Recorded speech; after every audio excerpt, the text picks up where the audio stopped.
Hare Krishna. Namaste. Chapter 3, which is entitled as Karma Yoga. Sloka 42. Indriyāṇi parāṇyahuhu indriyebhyaḥ paraṁ manaḥ manasastu parā buddhir yo buddhi paratas svaha. Here in this sloka, Krishna explains how the soul, the living entity, is superior than any other thing that we have seen so far from the previous slokas. Therefore, where one has to focus is being emphasized here. Plus also, the virodhis, the enemies of the jnana, is also mentioned. Indriyāṇi parāṇi āhur indriyebhyaḥ paraṁ manaḥ. The senses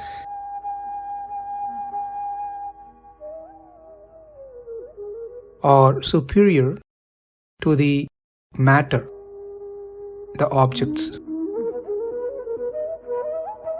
whereas the mind is higher than the senses. Indriyebhyaḥ paraṁ manaḥ. The next is manasastu parā buddhir. The buddhi, the intelligence, is still higher than the mind. Yo buddhihi paratastu saha.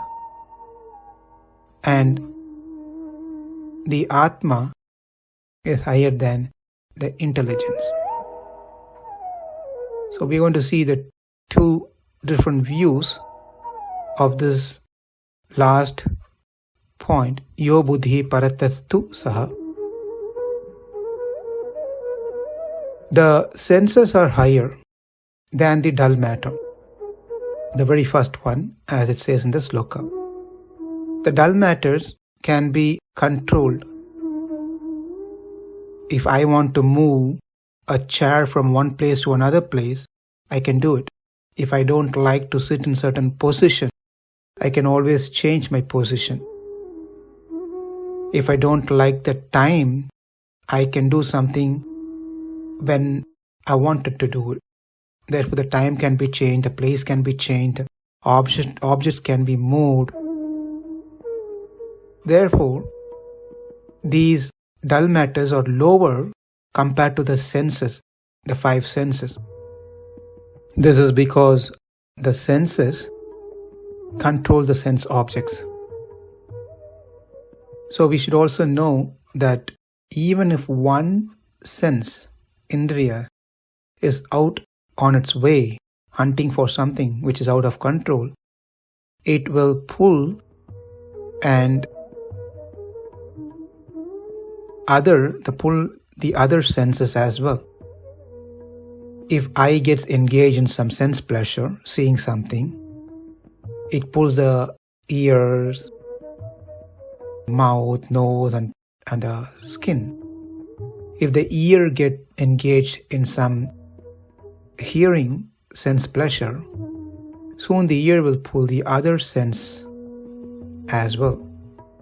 If the tongue get engaged in some sense pleasure, like say for example talking about something, especially gossiping about others or talking bad about others, soon then we see the ears get engaged to hear more of gossips from others in return, followed by the eyes which will start seeing those things around us so that it can get some news for its gossiping. One good thing has happened recently that if we can notice closely, that due to this world current situation that we are all going through, that people have stopped talking unnecessary things, gossiping about others, fighting with others, criticizing others. Everyone is thinking when they can get out of this crisis, when they can get out of their house. Though people have so much time now compared to what they had before, they have less time to think of others in a negative way, I mean. It's interesting to note that when we were busy during the normal condition, people were running around and doing so many things, going to work, buying things, taking care of the family. Plus, they had all their time and energy to gossip and talk bad things about others. Not everyone. But now that most of the external activities are stopped and many are staying home and also they are getting bored, but still they don't have any interest or time to talk about others in a negative way. So this tells us few things as lesson to be learned.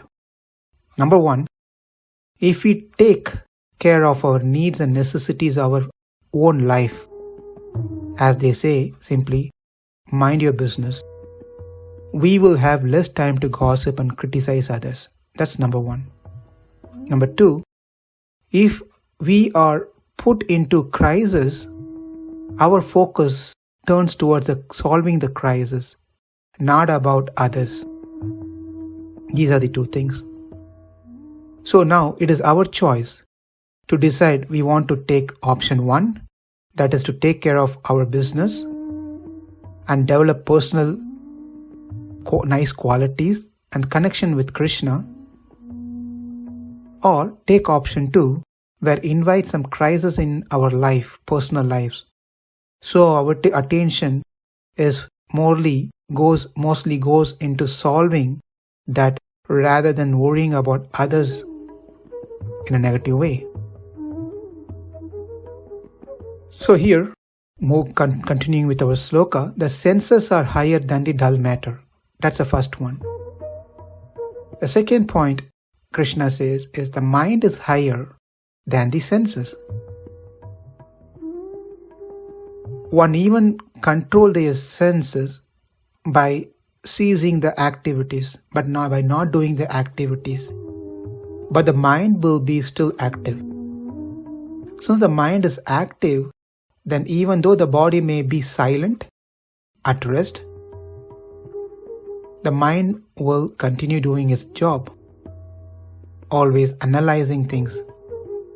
So if the mind is not controlled, then obviously the senses will be out of control. Therefore, the mind is superior in this way. Or we can also say that it's dangerous, more dangerous compared to the indriyas. Indriyāṇi parāṇyahuhu, indriyebhyaḥ paraṁ manaḥ, manasas tu parā buddhir, yo buddhi paratas tu saha. Namaste. Hare Krishna.